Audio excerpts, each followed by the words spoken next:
جب ہلاکو نے 656 ہجری میں بغداد کو تباہ کیا تھا، پتہ ہے کتنے آدمی قتل کیے تھے؟ 15 لاکھ آدمی، 15 لاکھ آدمی، کئی دن ان کا قتل عام ہوتا رہا۔ 20 لاکھ کی آبادی تھی، 5 لاکھ کیسے نکل گئے، بچ گئے یا اس نے خود چھوڑ دیے؟ 15 لاکھ آدمی ذبح کیے اس نے۔ اور اس کے پیچھے بے شمار جو چل رہی تھی نافرمانی، اس میں ایک بڑی نافرمانی فرقہ واریت تھی، اور شیعہ سنی فساد اور شافعی حنفی فساد، مالکی حنبلی فساد۔ اب تو چونکہ اللہ نے ایسے بلاک بنا دیے کہ جو شوافع ہیں ان کا بلاک الگ ہو گیا، احناف کا بلاک الگ ہو گیا، حنبلیوں کا الگ ہو گیا، مالکی افریقہ میں چلے گئے، حنفی وسط ایشیا میں آ گئے، شافعی مشرق بعید میں چلے گئے، حنبلی بلاد عرب میں چلے گئے، تو ان کی آپس میں کوئی وہ پھینک سینگ نہیں پھنستے ہیں۔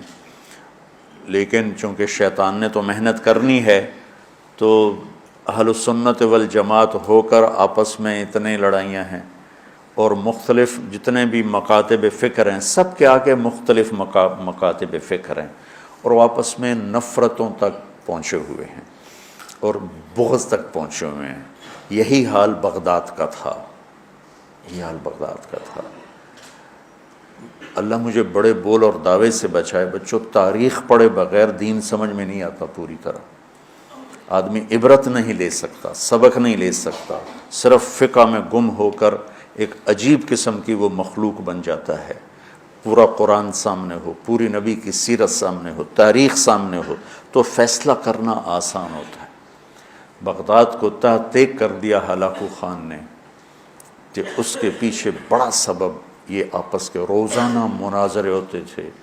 317 ہجری میں، 317 یعنی ابھی خیر القرون ختم ہوا ہی تھا، بغداد میں حنبلی اور غیر حنبلی مناظرے میں اس قدر فساد ہوا کہ سینکڑوں آدمی قتل ہو گئے، ایک دوسرے کی جان کے ایسے درپے ہوئے۔ دونوں طرف سے اہل سنت ہیں لیکن ایک دوسرے کی گردنیں اڑا دی، اور یہ عام ہونے لگا۔ تو اللہ تعالیٰ کی طرف سے وہ عذاب بن کر آیا 656 ہجری میں، اس نے سارے بغداد کی اینٹ سے اینٹ بجا دی، اور ساری کتابیں اٹھا کے دریائے دجلہ میں ڈال دی۔ دریائے دجلہ کا پانی 1 مہینے سیاہ ہو کے بہتا رہا، اتنی کتابیں اس نے ڈال دی۔ اور اللہ نے ایسا رعب ڈال دیا مسلمانوں پر کہ 40 آدمی کھڑے ہوئے ہیں، اور ایک تاتاری مغل کہتا ہے سارے یہیں کھڑے رہو، میں تلوار لے کے آ کے تمہیں قتل کرتا ہوں۔ اس کے ہاتھ میں تلوار بھی نہیں ہے، وہ تلوار لینے جاتا ہے، وہ 40 وہیں کھڑے ہوئے ہیں، بھاگتے بھی نہیں ہیں، واپس آ کر 40 کی گردن اڑاتا ہے۔ میں مستند کتابوں سے البدایہ سے آپ کو بتا رہا ہوں، کتابیں تاریخ کی بہت ہیں، اور یقیناً تاریخ کی روایت کا معیار قرآن و سنت سے کے برابر نہیں ہو سکتا ہے۔ تاریخ کچھ کہے اور حدیث کچھ کہے، قرآن کچھ کہے، تو تاریخ کو چھوڑ دیا جائے گا۔ صحابہ کی آپس کی لڑائیوں کا معیار تاریخ نہیں ہے، قرآن ہے اور حدیث ہے۔ وہ انسان تھے، بشر تھے، ان سے خطائیں ہوئیں، لیکن میرے اللہ نے کہا کُلًا وعد اللہ الحسنى، میرے نبی میرا وعدہ ہے تیرا ہر صحابی جنت میں جائے گا۔ بس اس کے بعد ہماری زبانیں بند ہو جانی چاہیے۔ جن کو اللہ نے معاف کر دیا ہو، ہم ان پر زبان کھولیں گے تو ہلاک ہو جائیں گے، تباہ ہو جائیں گے۔ تو بچوں، آپ کو نصیحت کرتا ہوں، اور جو سن رہے ہیں، مسلمان بن کے چلو، اللہ کے واسطے فرقہ واریت کی لعنت سے نکلو نکلو نکلو، یہ ختم نہیں ہو سکتے۔ ہاں، ہم جڑ کے چلیں، اپنے اپنے مسالک پر چلتے ہوئے ایک دوسرے کو عزت دیں، احترام دیں۔ مولانا محمد قاسم نانوتوی رحمۃ اللہ علیہ، جنہوں نے دیوبند کی بنیاد رکھی، بہت بڑے مناظر تھے بر صغیر کے، ساری زندگی کسی مسلمان فرقے سے مناظرہ نہیں کی، ساری زندگی۔ حضرت تھانوی کے مواعظ 30 جلدوں میں ہیں، پڑھو۔ کسی پر رد کیا ہو ایسا بدتمیزی کے ساتھ اور اس طرح اس کی پگڑی اچھالی ہو، جن کے نام پر دیوبندیت قائم ہے۔ 3 آدمی بنیادی ہستی رکھ، ایک حضرت تھانوی، ایک حضرت گنگوہی، ایک حضرت نانوتوی، یہ 3 آدمی پلر ہیں دیوبندیت کے۔ دیکھو انہوں نے کس طرح، اگر کہیں کسی کا رد بھی کیا ہے تو ایسے نہیں کیا کہ انسانیت سے گرا ہوا کلام ہو یا لہجہ ہو یا گفتگو ہو۔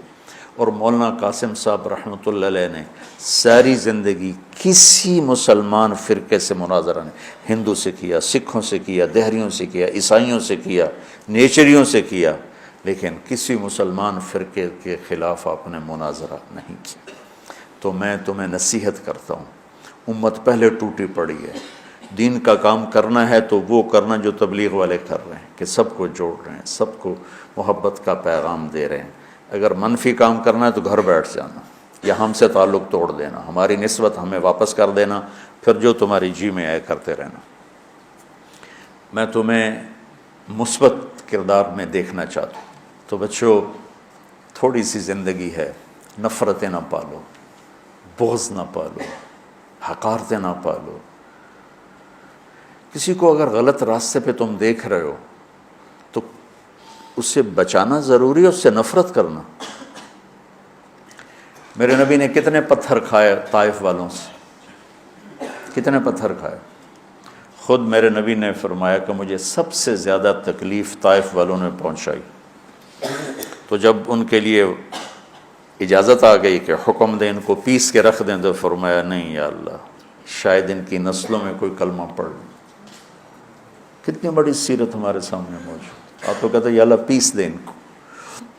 ابو جہل جیسے کی آپ نے اتنی منتیں کی کہ حل انت منتہن عن سب آلہتنا، محمد اب بس بھی کرو، تو نے بہت سنا دیا ہمیں، ہم قیامت کے دن گواہی دے دیں گے کہ تو نے اپنے رب کا پیغام پہنچا دیا، اب بس کرو۔ جس کے بارے میں آپ کو پتہ تھا یہ میری امت کا فرعون ہے۔ بھائیو، میرے عزیزو، اگر آپ اپنے آپ کو اہل حق سمجھتے ہو تو پھر آپ کی مثال ایک طبیب کی ہے، اور جو غلط راستوں پر ہے اس کی مثال ایک مریض کی ہے۔ اگر ڈاکٹر مریض سے نفرت کرے گا علاج ہو سکے۔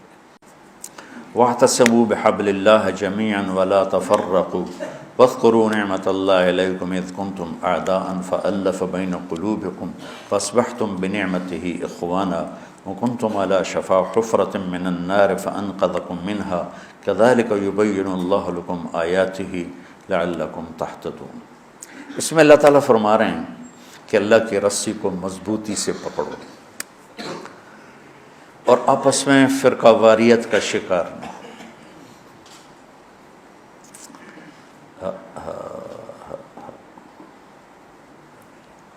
اور پھر اللہ تعالیٰ پچھلا وقت یاد دلاتا ہے جب تم آپس میں ٹوٹے ہوئے تھے، ایک دوسرے کے دشمن تھے، اللہ نے تمہیں جوڑ دیا۔ دیکھو بچوں، اب دورہ حدیث والے بچے جا رہے ہو،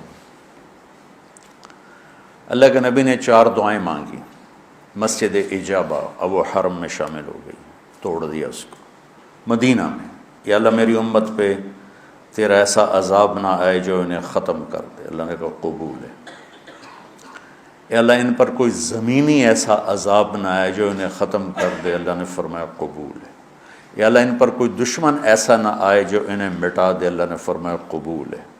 یا اللہ ان میں آپس میں اختلاف نہ ہو، تو اللہ نے فرمایا نہیں میرے محبوب، یہ قبول نہیں، اختلاف ہوگا۔ یہ پیپر ہو رہا ہے، امتحان ہے، امتحان میں ہم دیکھیں گے کون حدود پہ قائم رہتا ہے، کون حدود کو پار کرتا ہے۔ تو اختلاف اس کائنات کی لازمی چیز ہے، مذہب کے نام پر بھی ہوگا، سیاست کے نام پر بھی ہوگا، اور چھوٹی چھوٹی باتوں پر ہوگا، اور صحیح نیت کے ساتھ بھی ہوگا اور فساد کی نیت کے ساتھ بھی ہوگا۔ تو جب میرا اللہ کہہ رہا ہے اختلاف ہوگا، پھر کہہ رہا ولا تفرقوا، دیکھو تم اختلاف کرو لیکن فرقہ واریت کا شکار نہ ہو۔